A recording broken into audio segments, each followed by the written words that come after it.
Hey everybody, welcome to the All Ambient Podcast. Really glad to be here with you. Excited to explore the creative process and to dig into what's happening in the music world and everything that comes along with that. Kirk, Marsh, Ben, hello. Good to see you guys. Great to be here, guys. Yep.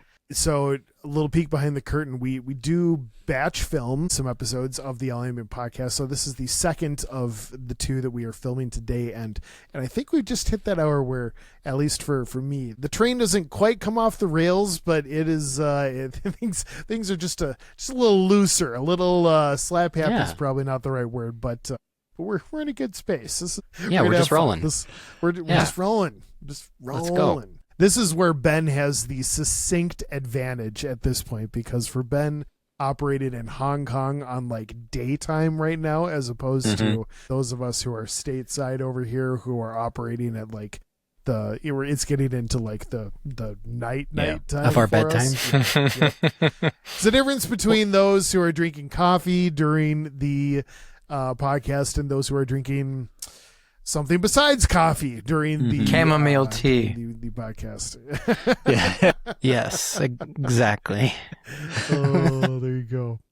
We'll have to flip it one podcast. I'll have to do a super late one, and you guys will have to do an early morning or whatever. Yeah, oh my get gosh, kids off to school. That would just rock fair. my mental space to do the podcast at like 10 in the morning for me. 10 in the morning. That'd be midnight for gosh. Ben, man. What are you asking him to do? Whew. Hey, I'm not. I can do this. Okay. I can do it this way. We'd have to do it at like 8 for it to even be reasonable. 7 maybe. You'd have to do it at 6 Mountain Time, Marsh. Good luck with that. Nah, I'm good. No, I think we got a good thing going. I mean, I could show up, but yeah, see. Ben, what we're trying to say is you're a trooper for making this happen during your daytime. So it's all good. Guys are like, Marsh, do you still have whiskey? It's 6 a.m. I'm like, oh. Sorry, that's usually what I do during the podcast. That's just an all-day drink for you then. Okay. Yeah. Oh, sorry. Time knows no bounds when it comes I've actually been up all night waiting to do the podcast. That's why. Yeah, exactly. I haven't gone to bed. Man, that would be a trip. Marsh is just jitters. Just whiskey and Red Bull, just trying to get into all kinds of convos, I'm sure. Love it. Well, let's dig into some music news, you guys. Ben sent this over. There is, if you guys haven't heard yet, there are some updates to Spotify's terms and conditions that are kind of interesting, that are getting a little bit of newsworthy traction out there. Have any of you been made aware of some of that fun stuff? I've heard about this, but I don't know that I know the full details. Kirk is shaking his head, which means nope, I do not know. You're coming in blind, and I'm about to. Here we go. I probably already checked the box, so that's the problem. Whatever the terms and conditions are, we all did without even knowing it. Yep, we don't read it. Yeah. So in no uncertain terms, Spotify's T&C now just very explicitly states that anyone who has a Spotify for Artists account, anyone who has a Spotify period account, anything that you upload to their service, they have unequivocal rights to do whatever they want with it, to promote it without paying you royalties, to remix it without any accountability of what that's going to turn out like, and again, no royalties to the artist. And this is the sort of thing that, like Kirk just said, that we have all apparently all given our thumbs up on this to Spotify by way of not that we, one-to-one gave them our thumbs up, but the way that they've got it all worded is that essentially, who does the uploading is the one who is granting yes to that. And so then there's kind of a bit of a clause with whatever music distributor you use, whether it's through Identity Music or through DistroKid or through wherever, where there's a little blurb that just says, hey, we are going to do whatever we can with any of these services to just, make sure that everything goes smooth. So all of that to say, essentially the music that we've put up there is now just kind of free game for them to kind of do whatever they want with, which isn't it's not super alarming. I don't want to respond to it yet. I want to let you guys respond to it. But there are just there's some different things that are all kind of stacking up together in Spotify's world right now that I'm curious what on earth they're trying to do. So we just talked last month about apparently the remix opportunity is going to come with like a deluxe tier of theirs that they've been working on, which it sounds like within that deluxe tier, they're going to try to really kind of promote the idea of remixing songs and send them to your friends within the messaging part of the Spotify ecosystem that we talked about last time. Interesting. Kind of really kind of pushing that out and having users, kind of interact with each other with remixes. As far as the promotional thing, I mean, it just, it is what it is. Like they're just trying to get people's eyes on it. But all of this also coincides. I don't know if I personally know how it's all directly related, but with Daniel Ek, the CEO of Spotify, spending, I don't even know I forget the number, but just a boatload of money on this military AI company, just kind of the optics of that have already caused a handful of, more prominent artists to just be like, no, I am out of here. I'm pulling my music from Spotify. This is not going the direction that I want it to go. There's a lot of movement in parallel lanes, I guess. Like I don't know if they're all pointing towards the same thing, but there's a lot of different things that are moving at the same time. And not to sound like a doomsday guy, but I'm trying to ask myself, and I would ask you just to kind of not dream, maybe it's a nightmare, I guess, but I'm trying to think through like some of the worst case scenarios out of this. And that sounds, again, it sounds kind of dark, but like realistically, like what might explode out of this, and not to get myself worked up over nothing, but to, maybe just kind of brace for impact on what's coming. I've got some more to say, but I've already talked plenty. I just dropped some news on all of you. Curious what you think about, certainly about the terms and conditions update that is giving Spotify kind of unilateral power to do whatever they want with anybody's music. But then on top of that, just what might actually be starting to happen just with all the different developments that are going on with the bigger investment into AI, what it looks like with the promotion, outside of our ability to control or get royalties from it. What do you think? What you got? Responses? I think when you said the word direction, I think for me that's the key piece to all of this. Like the T's and C's change. Like I have actually watched a few videos on it, and I think there's definitely some stuff that has shifted. There's some stuff which has been in there for a long time, like the remix thing has been part of the T&Cs because, basically way back, like iTunes had to create like little snippets of tracks, and that's technically like a remix because it's not the original track. And so the wording has been in there for a long time, but you're absolutely right, Mike, that it seems like there's going to be this kind of super deluxe tier of Spotify where they allow people to do some form of remixing, whether that's AI remixing, whether that's like kind of DJ mixes. I don't know. But in any case, that seems to be relatively inevitable that that's coming relatively soon. Mm-hmm.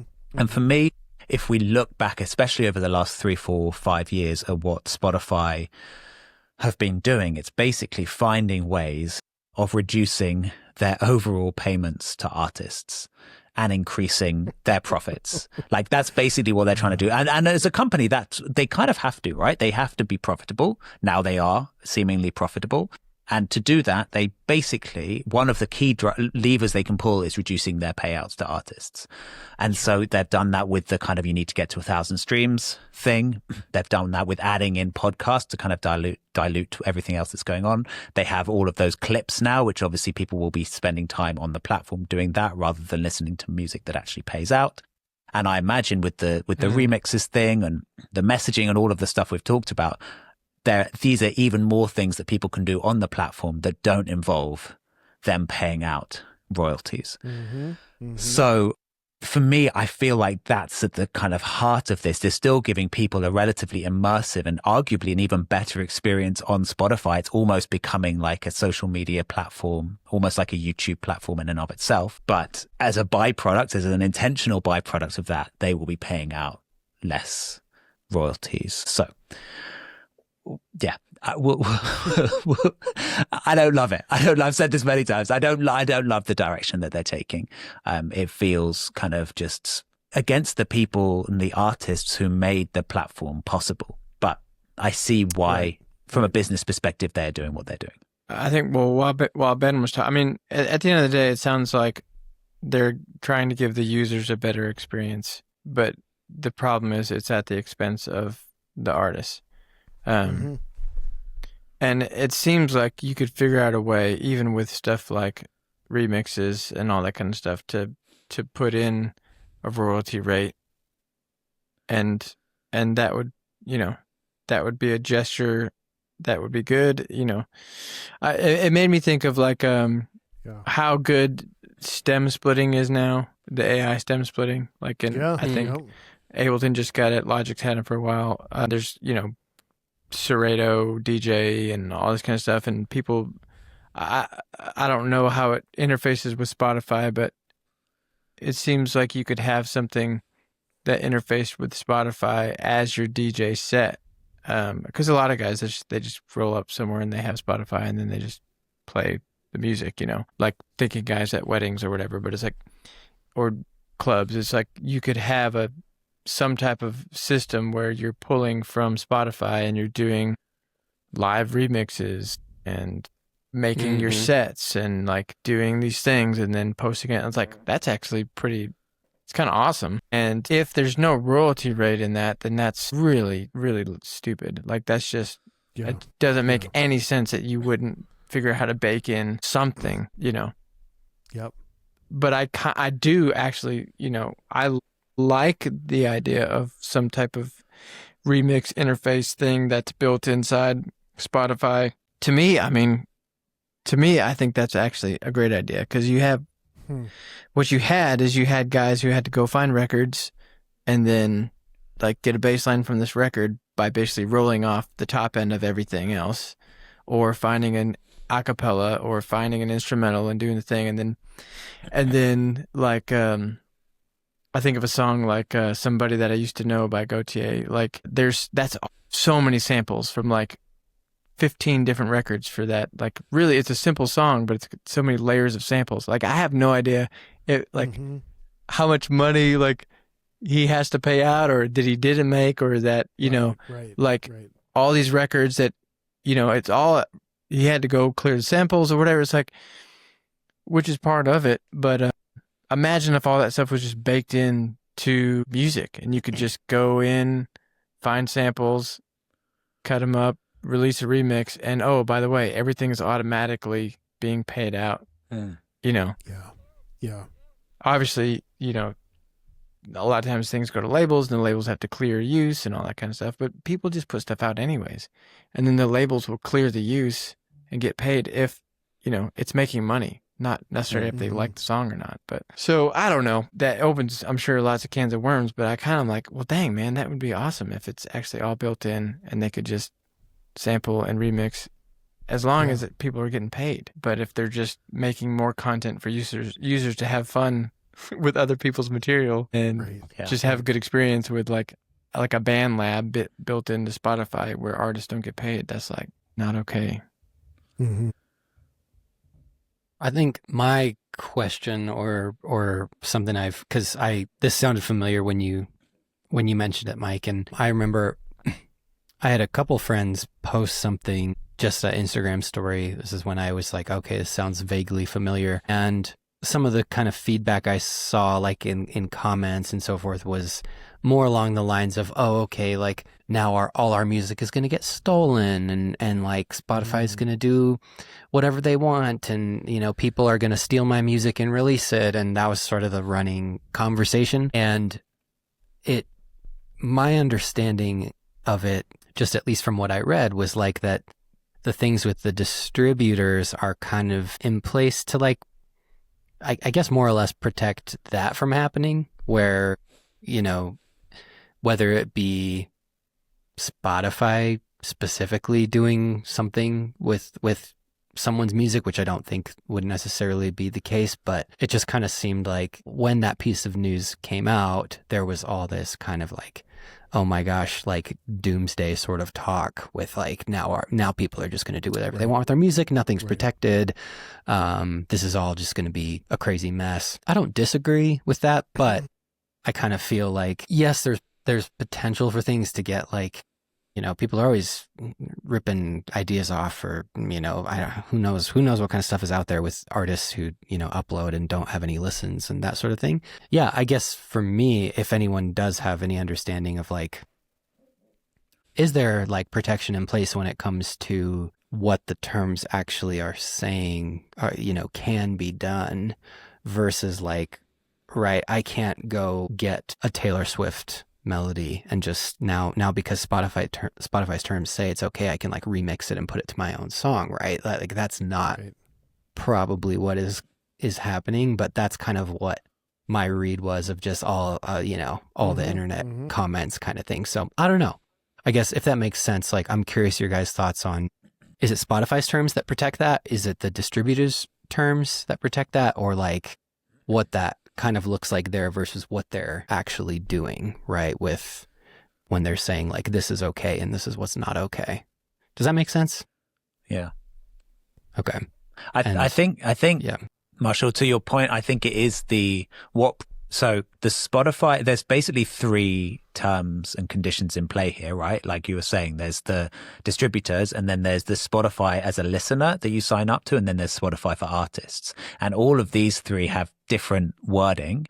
And the one that in theory, the one that protects you as a musician and as an artist most is the distributor, the contract the distributor has with Spotify, which often you don't get to see, right? Because we just sign up, let's say we're with Identity Music, right? You sign their T&Cs.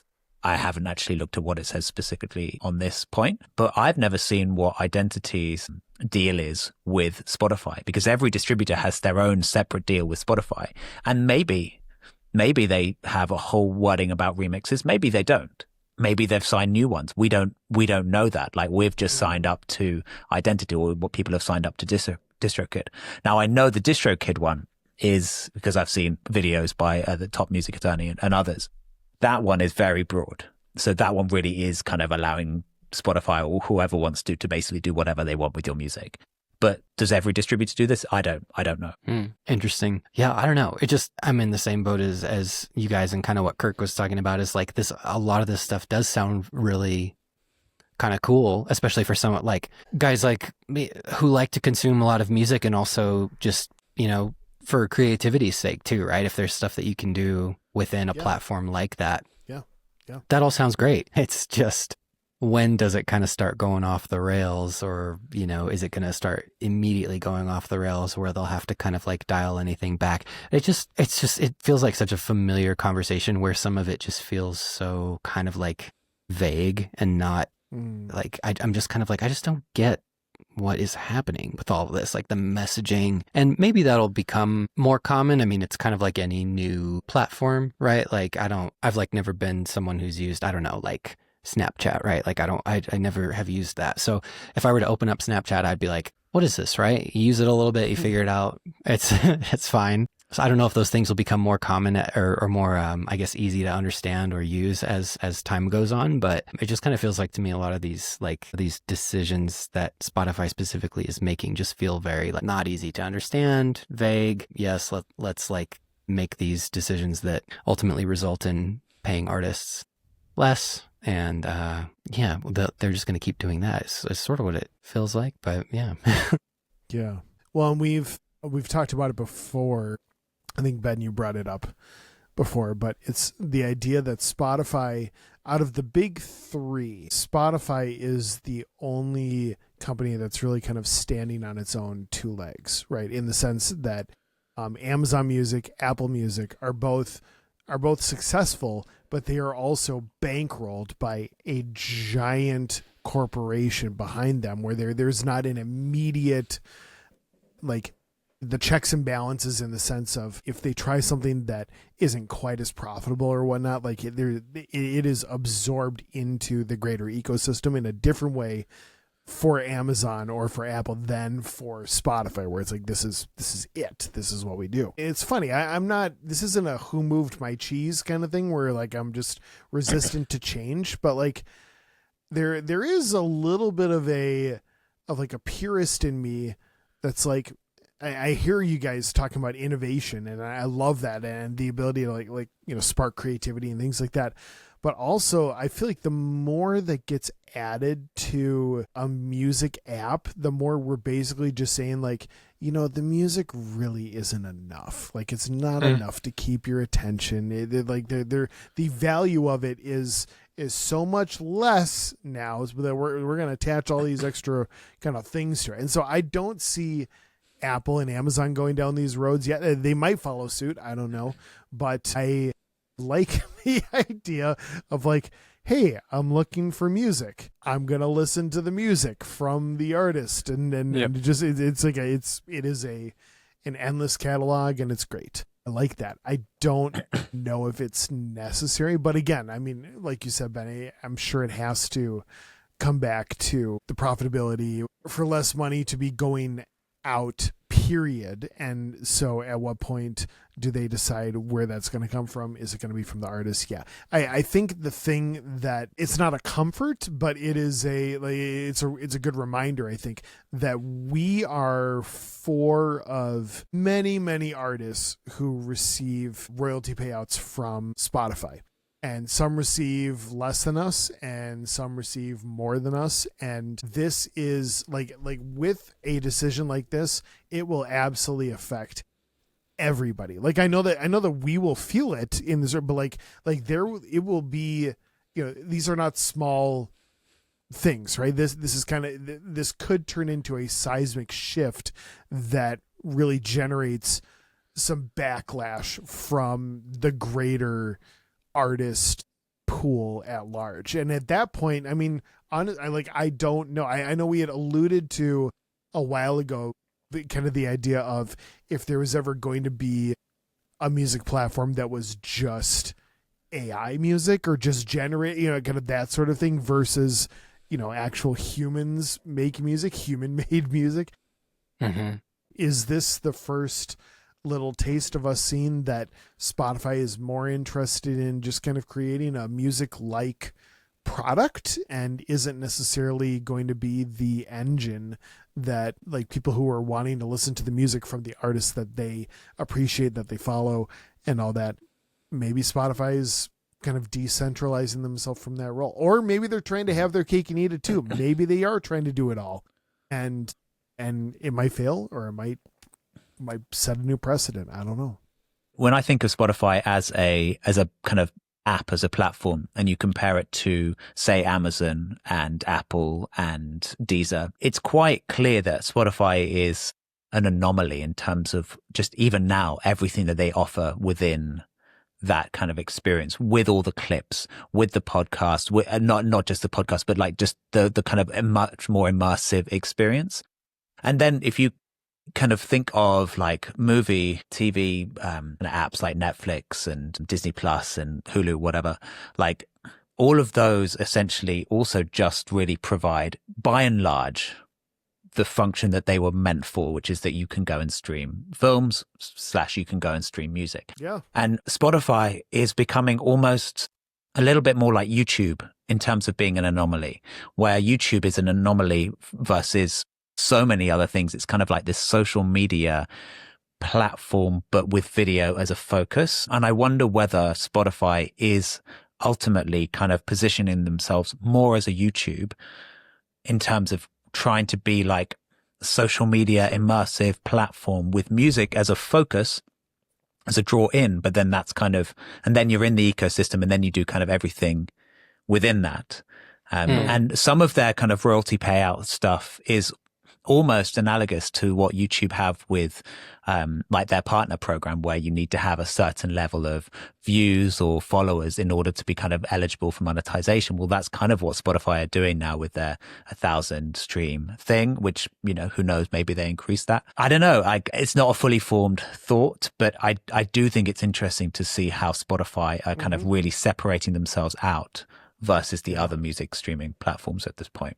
So the reality is there's a lot of movement. I think one of the things that I'm just trying to do more of in life is to not immediately jump to worst case scenarios and trying to think through all of the things that could go wrong. I know that there are advantages to some forethought and how you can kind of do some preventative things, but also it can really get in your head. And maybe it's impacting the focus that I could be putting into making more music or whatnot. So I know that there are things that are shifting, but at the same time, I also don't want, I really appreciate Kirk and Marshall, like for you guys getting, like there are elements of it where like, this could be cool. I don't think I was there when the conversation started. And I mean, I do agree with you too. Is that like there is, for there to be a continually evolving, ability to interact with music in some way, shape, or form. I mean, I'm a sucker for just about any app where you're just like making a new little sound out of it or whatever. Like I love that stuff. Yeah. I hope they get royalty stuff figured out, but just to be able to kind of put together, whether it's playlists, it just whatever that remix sort of thing looks like there are a lot of cool things that could come with it. I just truly hope this is one very small person in a sea of many artists just saying like, if there is any opportunity to just like make the artists, the music creators, to like make them even like the tiniest bit happy about a move that you're implementing, like just be like, hey, you know what, we're gonna throw you like a little bone here, or we want you involved, we want to give you a seat at the table to I don't know what that looks like. I just know that I don't think this is victim mentality, but it's like the more that Spotify keeps kind of shape shifting on all this royalty stuff and how to avoid this and that, the more it just kind of embeds this thought in me that it really is like a pursuit of money from and like, I don't want my first thought about creating music, about composing, about producing, about anything that we do to be like, how do I guard the money? I mean, like revenue is important. Of course, that's not lost on any of us. But if the sole reason that I'm getting upset about something is just like protecting money, as opposed to like what could this mean in a creative sense, I want to go there. And I do not want my default place to be, thinking about how to try to protect what, little fences we each have around our stuff. I guess just kind of surrendering to the process, right? Like they're just being okay with the fact that we can control what we are able to control and that is keep making great stuff and really being the best at what we're able to do, and also keeping our ear to the ground on this, and if there are opportunities, and I think we'll talk about that more as we go, like what are there other ways to express oneself within the music circle, with like what else can be done so that it isn't just a like we're kind of waiting for the other shoe to drop. We're waiting for Spotify to just flick some switch and there's some algorithm or there's some feature or something that just sends everything awry. Thankfully, Spotify is not the only place where people stream our music, which is great, but also it would not be lost on me if that switch was flicked. It would be like, oh, okay, that's interesting. So I think it's worth it for us to definitely be optimistic about it, but to probably, in an upcoming episode, just continue dialoguing through like what does it look like to look beyond just the current streaming setup, or just just to daydream a little bit and maybe make some of our own solutions. Who knows? So trying to be optimistic. Yes. Is it working? Is it working? There's a smile. There's a couple smiles. I think in the end it's a trust. It's a there has to be trust between the entities, It's like when you collaborate with somebody and you send them your stems and you're like, here's all my stuff. And you're like, if you trust that person, you're like, man, do whatever you want. Like, just take it and chop it up. I trust you. And guess what? We're going to split the money in a fair way that we both are like, yeah, this is fine. Total trust. And so it seems like there has to be a dialogue. There has to be consensus. There has to be back and forth to where there's establishment of trust, because you're already giving them all the stuff. Here's all the content. And so now if here's all the content, and by the way, do what you want. Okay, well, let's talk about it, Yeah. So hopefully that's going to happen, or is happening in ways that we don't know yet. Love that. Well, with that, I think it's time to say goodbye on this one. But we'll pick right up where we left off next time. Really, really grateful for each of you, and thank you everyone for tuning in and checking us out.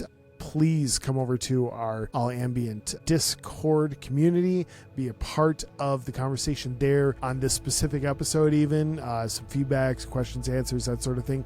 Or feel free to suggest what you want us to cover in future episodes. If you're not on Discord, you can email us at podcast@all-ambient.com.